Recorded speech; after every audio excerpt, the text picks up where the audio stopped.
अरे रौरो हुड़का के जोड़ नहीं खे दादा तनी एकरा के ठोकी तो तनी लय में ले आई। हाँ आजकल के जमाना बड़ा उल्टा हो गई बा। पहले के लोग घर में रहता जब बाहरी सब कुछ होता रे दादा। एगो लड़का कल्पना कैलस का कहलसो कि जब से भौजी भौजी मास्टर आई आगे बढ़ो हेड मास्टर से मारे ली जाई आगे बढ़ो ए आहा ना पढ़ावा तारी हो ना पढ़ावा तारी गो ना पढ़ाओ तारी हो ना पढ़ाओ तारी हो। जान तोरा का कर तारी लइकन के का कर तारी त खाली लाई कन के खिचाड़ी खियावा तारी गो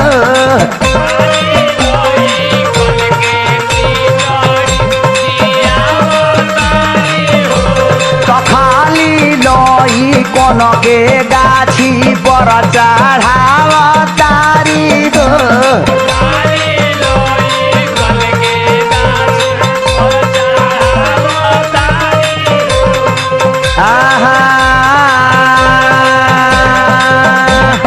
ड्यूटी बन के ड्यूटी करस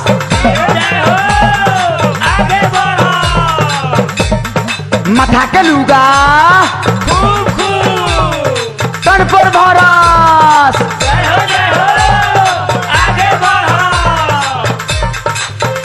मरद लइका खेलाएले दूध पीली धराएले जब टाइम होला आवे के तो रोटी बनाएले जब टाइम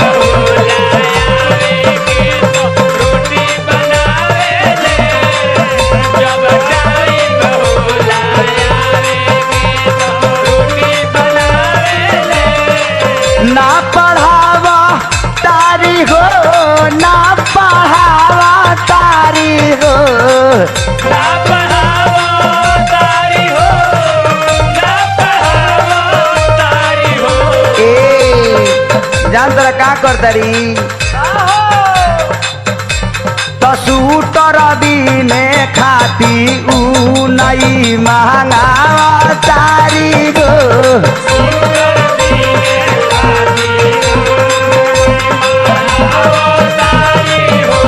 त खाली कौंडिल में कौंडिल भाषा